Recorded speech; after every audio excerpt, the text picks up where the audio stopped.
Guys welcome back to the channel. तो पिछले video में हमने देखा था कि हम बॉर्डर कैसे लगाते हैं, बॉर्डर रेडियस कैसे लगाते हैं, कलर कैसे लगाते हैं, अलग अलग चीज़ें देखी थी। और आज के इस वीडियो में हम देखने वाले हैं कि बॉक्स मॉडल क्या होता है, उसमें और क्या क्या चीज़ें होती है, उसका यूज़ कैसे होता है। तो चलिए स्टार्ट करते हैं। तो पहले मैं यहाँ एक न्यू फाइल बना देता हूँ css6.html और हम यहाँ हमारी बॉयलर प्लेट लगा देंगे। हम टाइटल इसका रखने वाला है बॉक्स मॉडल।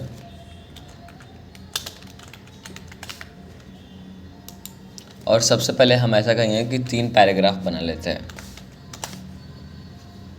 तो अब बॉक्स मॉडल होता क्या है? तो बॉक्स मॉडल बेसिकली होता है, उसमें आता है आपकी पैडिंग, आपकी मार्जिन और आपका बॉर्डर। तो उन तीनों को कहते हैं बॉक्स मॉडल। मैं यहाँ कमेंट में लिख देता हूँ, box model is equals to padding plus border plus margin. अब आप पूछोगे कि ये पैडिंग, बॉर्डर, मार्जिन क्या होता है, तो वो हम आज की वीडियो में देखने वाले हैं। तो सबसे पहले हम ऐसा करेंगे कि तीनों को एक क्लास दे देते हैं। हमारी क्लास हम लिख देंगे पैरा हमारी क्लास है। फिर हम तीनों में ये भी लिख देंगे दिस इज़ अ पैराग्राफ,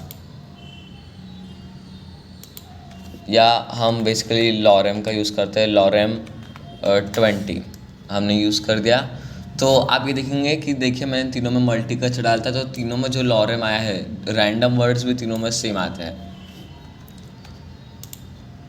तो ये हमने हमारा ये बना लिया है बॉडी। अब हम चाहते हैं स्टाइल में, तो हम लिखेंगे डॉट पैरा। और सबसे पहले अब हम शुरू करने वाले पैडिंग से। मैं आपको बताऊंगा कि पैडिंग क्या होती है, लेकिन उसके लिए हमको वो दिखना चाहिए विजुअली। उसके लिए हमें लगेगा बैकग्राउंड कलर। तो मैं करता हूँ बैकग्राउंड कलर कोई भी लाइट वाला, जैसे कि हम कर देंगे एक्वा। हम एक्वा कर देते हैं और इसमें थोड़ा सा कोई लाइट, ये मैं कर दूंगा इसका बैकग्राउंड कलर। और हम लगा देंगे बॉर्डर। हमने पिछले वीडियो में देखा था कि बॉर्डर कैसे लगाते हैं। तो मैं लगाऊंगा 4 पिक्सल सॉलिड ब्लू बॉर्डर। तो मैंने ये लगा दी है। अब हम इसे लाइव सर्वर की मदद से देखेंगे कैसा दिखता है। तो ये देखिए कुछ इस तरह दिख रहा है। ये पूरे इसके विड्थ जितना ये जा रहा है, ये हमारा कंटेंट है, ये बॉर्डर उसकी सब यहाँ दिखाई दे रहा है। और अब हम देखेंगे कि पैडिंग क्या होती है। तो पैडिंग बेसिकली कुछ इस तरह होती है कि मैं यहाँ आपको बता देता हूँ। बॉक्स मॉडल HTML फिगर की मदद से आपको एक्सप्लेन कर देता हूँ। तो ये हमारी फिगर। तो ये देखिए, ये जो ब्लू में जो कंटेंट है,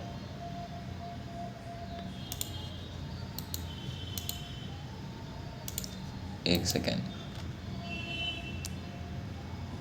ओपन इमेज, हाँ। तो ये देखिए, ये ब्लू में जो कंटेंट है, ये हमारा कंटेंट है जो हमने यहाँ इतना कंटेंट लिखा है। इसकी जो ये इतनी विड्थ है, ये ब्लू में अभी जो मैंने किया है, ये हमारा ये ब्लू है।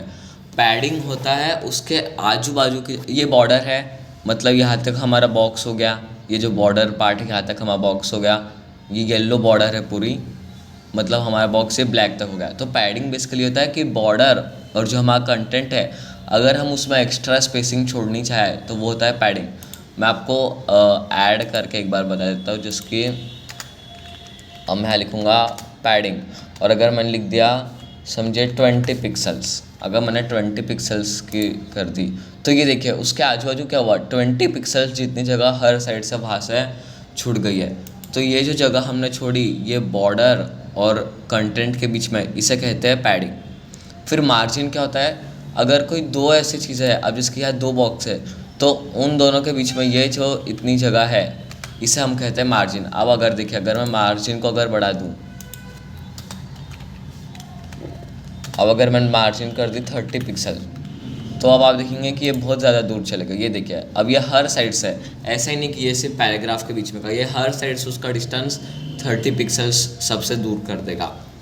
तो ये बेसिकली हो गया पैडिंग और मार्जिन। तो अब हम ये देखेंगे कि हम हर एक अलग अलग साइड को अलग अलग पैडिंग और मार्जिन कैसे देते हैं। जैसे हमने पिछले वीडियो में बॉर्डर का देखा था, तो अब हम देखेंगे पैडिंग और मार्जिन का। तो पहले हम देखते हैं पैडिंग का। तो उसका जैसे बॉर्डर था, border top, border right, border left, वैसे ही पैडिंग का भी होता है कि मैंने लिख दी पैडिंग लेफ़्ट, और यहाँ से अगर मैंने दी समझो 30 पिक्सल्स। तो अब आप देखेंगे कि ये देखिए सिर्फ लेफ़्ट साइड से यहाँ पैडिंग हुई है।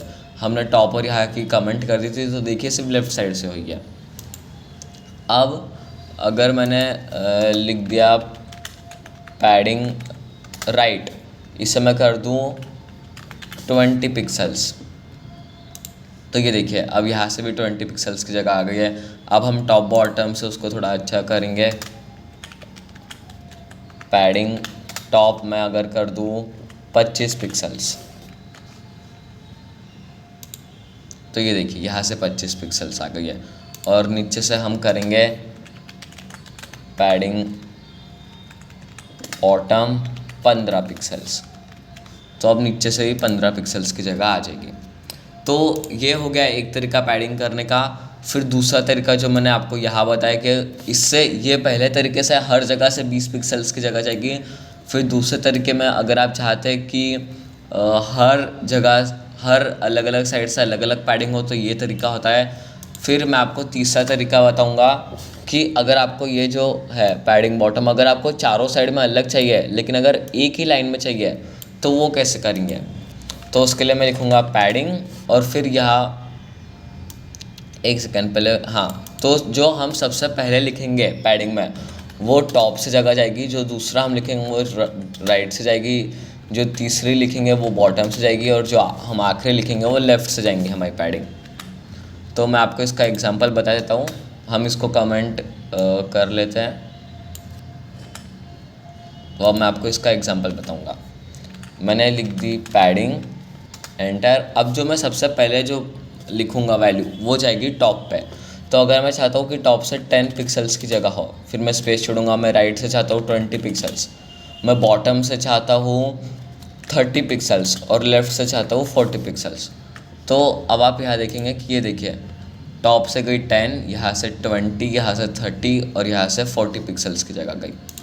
तो ये बेसिकली क्लॉकवाइज पैटर्न होता है कि पहले टॉप, फिर राइट, फिर बॉटम, फिर लेफ़्ट। ये हो गया उसका शॉर्ट हैंड तरीका। फिर अब एक तरीका होता है कि अगर आप चाहते हो कि टॉप और बॉटम में सेम पैडिंग हो और राइट और लेफ़्ट में सेम पैडिंग हो, तो उसका क्या तरीका होता है।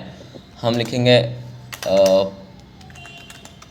पैडिंग और फिर जो पहला होगा वो होगा वाई कोऑर्डिनेट, मतलब जिसमें होता है टॉप एंड बॉटम, और जो दूसरा होगा वो होगा एक्स कोऑर्डिनेट, जिसमें आपका राइट और लेफ़्ट आएगा। मैं इसे कमेंट कर देता हूँ। तो अब अगर मैंने लिखा पैडिंग और मैंने सिर्फ अगर दो वैल्यूज़ लिखी जैसे कि 20 पिक्सल्स और 10 पिक्सल्स, तो इससे क्या होगा कि 10 पिक्सल्स 20 पिक्सल जो है वो टॉप और बॉटम को लगेगी पैडिंग, और 10 पिक्सल्स की जो ये है पैडिंग वो राइट और लेफ़्ट को लगेंगी। तो आप देखिए, इसे सेव नहीं किया है शायद, हाँ सेव किया, और अब आप देखेंगे कि यहाँ से सेम लगी है और यहाँ से सेम लगी है। तो हमने चारों तरीके देख लिए कि कैसे हम पैडिंग करते हैं। पहला तरीका था कि चारों तरफ से हम सेम लगाएंगे। दूसरा तरीका था कि हम चारों तरफ से अगर हम अलग लगाना चाहते हैं तो उसको लिखने का पहला तरीका। फिर अगर हम चारों तरफ से अलग लगाना चाहते हैं उसको लिखने का दूसरा अलग तरीका। और अगर हम टॉप बॉटम और राइट लेफ्ट में सेम लगाना चाहते हैं तो उसका तरीका। तो ये हो गया हमारा पैडिंग। आपको पैडिंग समझ गए होंगे बेसिकली क्या होता है कि हम बॉर्डर और कंटेंट के बीच में कितनी जगह छोड़ते हैं उसे हम पैडिंग कहते हैं। अब हम बढ़ते हैं मार्जिन पे। तो मार्जिन का भी सेम तरीका होता है। अगर मैंने लिख दिया मार्जिन और कर दिया समझिए 50 पिक्सल्स अगर मैंने कर दिया, तो ये देखिए हर साइड से 50 पिक्सल्स की जगह छूटेगी। ये हो गया पहला तरीका। अब दूसरा तरीका हम सेम पैडिंग जैसा कहेंगे। मैं लिखूँगा मार्जिन टॉप, उसे कर दिया 10 पिक्सल्स, मार्जिन राइट इसे कर दिया 20 पिक्सल, मार्जिन बॉटम इसे कर दिया 10 पिक्सल्स और मार्जिन लेफ़्ट इसे कर दिया 8 पिक्सल्स। तो अब आप देखिए कि हर साइड से यहाँ से अलग मार्जिन आई है, यहाँ से अलग मार्जिन आई है।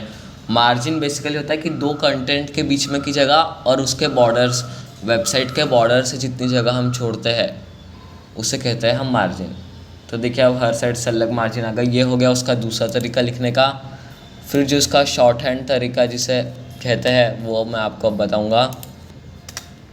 तो हमें बेसिकली सिर्फ लिखना है मार्जिन, और फिर अगर मैं चाहता हूँ कि टॉप पे, ये भी क्लॉकवाइज होगा, सबसे पहले हमें टॉप, फिर राइट, फिर बॉटम, फिर लेफ़्ट। अगर टॉप से 10 पिक्सल्स, राइट से 20 पिक्सल्स, बॉटम से 30 पिक्सल्स और लेफ़्ट से 40 पिक्सल्स अगर मैं चाहता हूँ, तो ये देखिए टॉप, राइट, बॉटम, लेफ़्ट सबको ये अप्लाई हो जाएगा।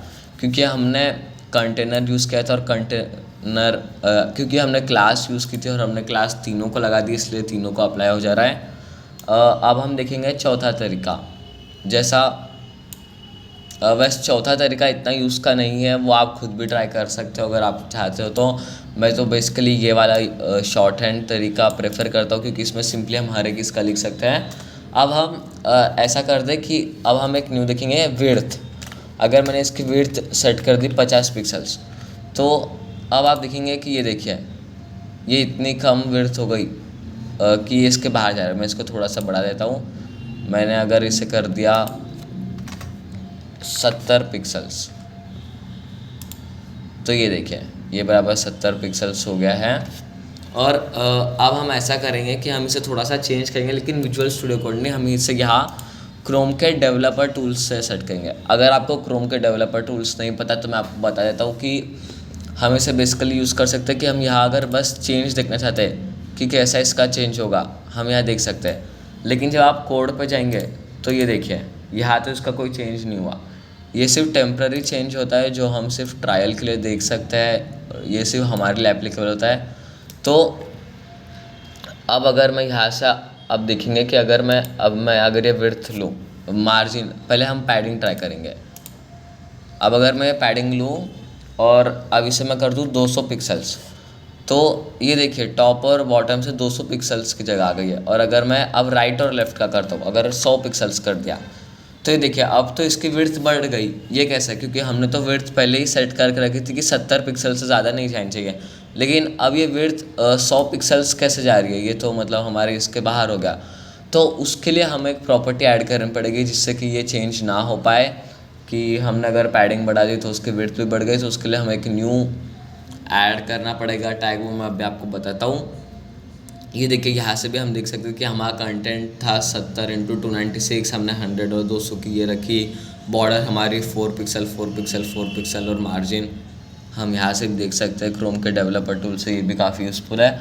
अब मैं आपको बताऊँगा कि पैडिंग अगर मैंने बढ़ाई कम की तो उसका विड्थ पे असर ना पड़े, तो उसके लिए एक प्रॉपर्टी होती है बॉक्स साइज़। हमें लिखना है बॉक्स साइजिंग। देखिए, और अगर बॉक्स साइज़ को अगर मैं कर दूं बॉर्डर बॉक्स, अब अगर मैंने ऐसा कर दिया है तो देखिए अब अगर मैं यहाँ से विड्थ इसकी पैडिंग बढ़ाऊँ तो भी देखिए ये जो यूज़ है हम यहाँ से देखेंगे, यहाँ से अब आप देखेंगे कि पैडिंग बढ़ गई। ऐसा क्यों हुआ? क्योंकि ये क्रोम के डेवलपर टूल से आप अंदर कुछ भी कर दीजिए, यहाँ पे हमेशा चेंज हो गई। हमें यहाँ से ट्राई नहीं करना है। देखिए मैं अगर रिफ़्रेश करूँ तो वापस पहले जैसा हो गया।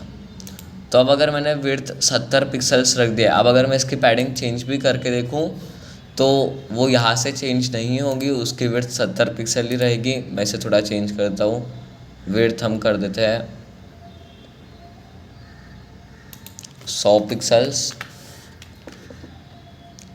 तो अब ये बराबर इसमें सेट हो रहा है, ये देखिए बराबर आ गया है। तो आज के इसके वीडियो में हमने देखा कि पैडिंग क्या होती है, उसे ऐड करने के चारों तरीके क्या होते हैं, मार्जिन क्या होती है, मार्जिन को ऐड करने के चारों तरीके क्या होते हैं, विड्थ कैसे सेट करते हैं, और विड्थ बदले ना इसलिए हमें ऐड करना पड़ता है box sizing is border box. फिर हमने देखा कि क्रोम के डेवलपर टूल क्या होते हैं, हमें सिंपली जाना है इंस्पेक्ट दबाना, या फिर आप कंट्रोल आई दबाओगे, कंट्रोल आई से भी ये हो जाता है। तो यहाँ देखिए ये जो एलिमेंट सेक्शन है सबसे ऊपर आ गया आपका HTML। ये हम इसको एक्सटेंड में आपको थोड़ा बता देता हूँ, क्रोम के डेवलपर टूल्स। ये देखिए मैंने पी डाला था, सब VS कोड का यहाँ आ जाता है। ये था हमारा HTML वाला सेक्शन, हम इसे नहीं देखेंगे अभी, हम देखेंगे स्टाइल्स, मतलब ये है हमारा CSS। तो ये देखिए हमारा ये पूरा बॉडी का है, ये हमारा CSS हो गया। अगर आप जावास्क्रिप्ट हमने ऐड नहीं किए, ये हो गया जावास्क्रिप्ट वाला सेक्शन। तो आप यहाँ से भी अगर आप कोई थोड़े टाइम के लिए अगर कोई चेंज चाहते हो तो आप वो यहाँ से देख सकते हो कि अगर मैं कौन सी बॉर्डर रखूँ तो वो अच्छी लगेगी। तो आप यहाँ देख सकते हैं यहाँ लाइव बॉर्डर बदलती है, ये असल में नहीं बदलेगी। अगर मैं रिलोड करूँ तो ये देखिए वापस पहले वाली बॉर्डर आ जाती है। तो ये सिर्फ हम ट्रायल के लिए देख सकते हैं। तो ये था गाइस आज की वीडियो, थैंक यू।